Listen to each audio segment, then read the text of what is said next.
Bonjour les amis, j'espère que vous allez tous très bien. Très content de vous retrouver pour cette nouvelle vidéo avant match de la prochaine journée de la Liga. Le Barça se déplace sur le stade de Leganés pour aller les jouer là-bas. Et vous savez quoi, ce match-là a tout d'un match piège en Liga en fait. Déjà, il est placé en deux matchs de Ligue des Champions, entre le match aller et le match retour contre Dortmund.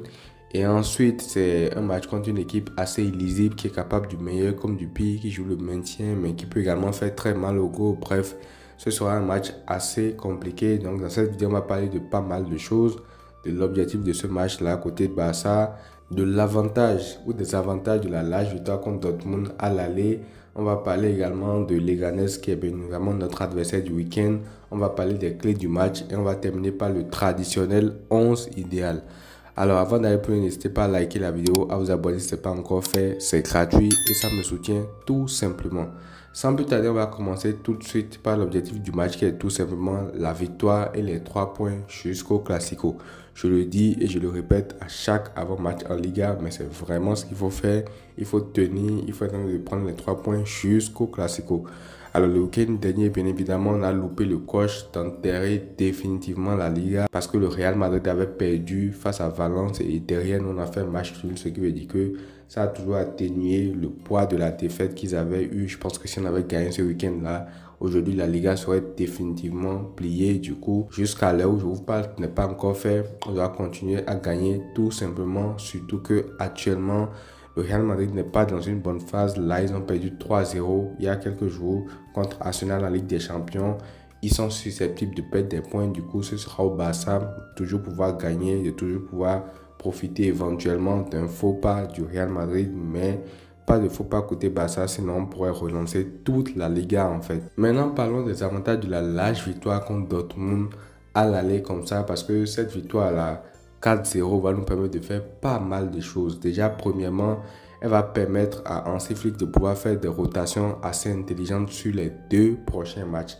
Parce que mine de rien, gagner 4-0 au match aller, même si c'est un quart de finale de Ligue des Champions, qu'on ne sous-estime personne et tout, on sent quand même que le Barça, globalement, a besoin que pas mal de joueurs se reposent en fait.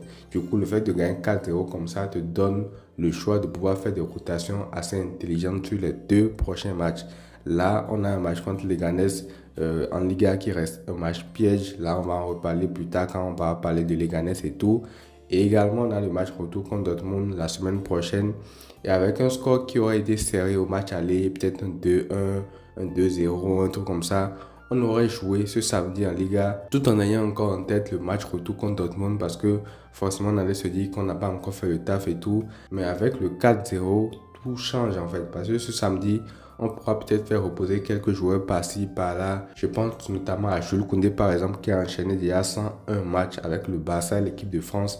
Ça fait un peu plus d'1 an maintenant qu'il n'a plus été remplaçant et tout. C'est une folie, tout simplement. Je ne sais pas comment il fait ça. Et d'ailleurs, quand Dortmund le voit en fin de match en train de faire un pressing à 2 avec Rafinha dans la moitié des terrains de Dortmund. Bref, c'est n'importe quoi, tout simplement. Donc ce serait bien qu'il se repose, surtout vu la suite de la saison qui va être cruciale. Il y a le Classico qui arrive en Coupe du Roi, il y a les matchs importants en Liga, et il y a les demi en Ligue des Champions, potentiellement contre le Bayern et contre l'Inter et tout. Donc ce serait bien un peu de repos pour Jules Koundé. Pedri aussi, on l'a vu, fatigué contre Dortmund, il n'a pas trop accéléré et tout. Bref, tout ça pour dire que tu pourras reposer certains cadres en Liga contre Leganés, mais également contre Dortmund en fait. Ça ne veut pas dire que tu vas aller faire une compo flinguée contre Dortmund parce que voilà, ça reste quand même un quart de finale retour de la Ligue des Champions. Il va falloir compter sur pas mal d'éléments forts. Mais ça te laisse quand même le choix de peut-être contre Leganés faire une rotation par ligne, un joueur par ligne reposé, un taulier, un titulaire reposé par ligne. Et ça va être crucial. Donc je compte sur Hansi Flick pour faire de la bonne rotation par rapport à l'avance qu'on a accumulée au match aller contre Dortmund. Mais moi, je reviendrai sur ça dans le 11 idéal pour vous dire quels sont les joueurs que moi je fais roter dans ce match-là. On passe maintenant à l'analyse de Leganés qui est notre adversaire du week-end. Et comme je vous ai dit en intro, c'est une équipe qui peut être très piège en Liga parce que si on se fie au factuel, si on se fie aux données qu'on a sur eux, c'est que actuellement ils sont 18e au classement en Liga, donc ils sont premiers relégables pour le moment. Ils jouent clairement le maintien. Et actuellement, ils ne sont pas sur une bonne série de résultats sur leurs 5 derniers matchs. Ils ont 3 défaites, un match nul et une victoire. Devinez contre qui? Contre Getafe, contre l'équipe de Bordalas, contre l'équipe de l'autre terroriste là-bas. Bref, mon débarras à tous ceux-là.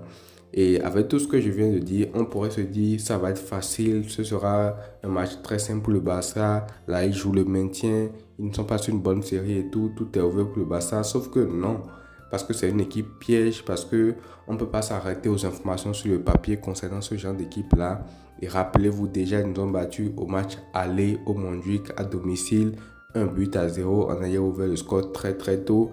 Là, il y a quelques jours, je pense qu'il y a seulement 2 semaines, ils ont failli faire un match nul également contre le Real Madrid au Bernabeu, le match où Mbappé marque son coup franc indirect et tout. Du coup, ça reste quand même une équipe assez difficile à juger. Il y a des équipes comme ça, elles aiment faire des résultats contre les gros. On va savoir pourquoi, j'en ai pratiquement aucune idée. Mais voilà, ça reste quand même une partie du mystère du football. Tu peux pas tout analyser de base et tout. Il y a des équipes comme ça où sur le papier tu te dis mais ils sont flingués et tout. Mais après, sur le terrain, ils sont capables du meilleur comme du pire. Donc, pour le style de jeu, ça reste classique. Ils défendent en bloc bas, bien évidemment, et ils jouent les contres derrière.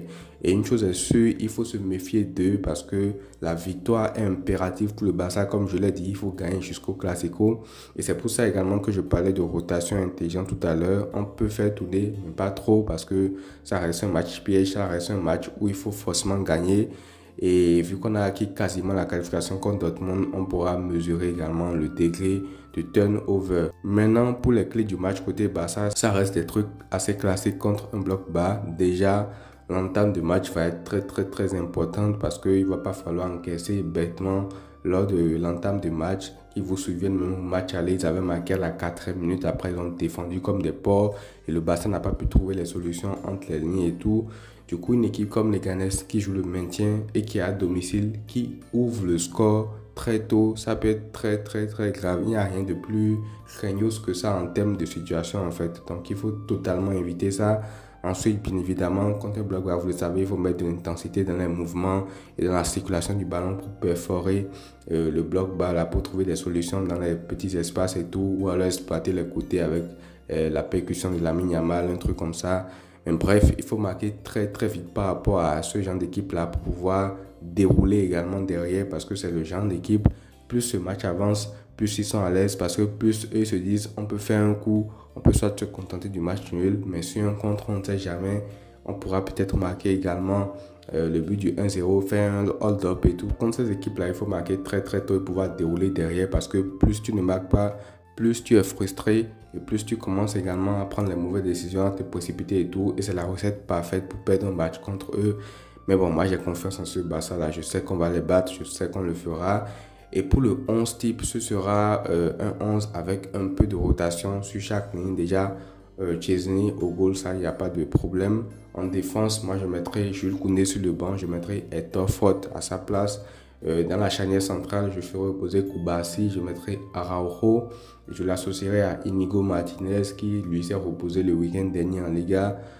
Côté gauche, je mettrai Baldé, latéral gauche. Et au milieu de terrain, je ferai également pas mal de rotation. Pedri, je le mettrai sur le banc. Je mettrai Eric Garcia dans le double pivot avec Frenkie de Jong. Et devant eux, je reposerai Fermin Lopez également pour le match retour contre Dortmund. Je mettrai Gavi en numéro 10. On sait que bon, il peut être électron libre, il peut se promener partout. Du coup, je le laisse à ce poste-là. Mais bon, il sera un peu plus libre dans l'animation.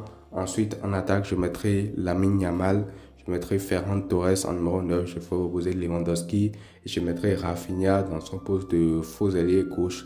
Tout simplement. Maintenant, en fonction du score, en fonction de comment le match se passe et tout, peut-être je fais reposer Lamine Yamal un peu plus tôt. La dernière fois, il a demandé un changement. Je ne sais pas s'il est blessé ou s'il a pris un coup ou pas. En tout cas, s'il ne peut pas jouer ce match-là, il n'y a aucun problème. Je mets juste Rafinha à sa place. Je mets Ferran Torres de l'autre côté. Et après, je trouve une solution pour le poste de faux neuf et tout simplement. De toute façon, il y a des options dans cette équipe-là pour s'adapter à pas mal de situations. Donc voilà les amis, c'est tout pour cette vidéo. N'hésitez pas à me dire ce que vous en avez pensé dans les commentaires. Je vous lirai. Prenez tout soin de vous les amis et à très vite.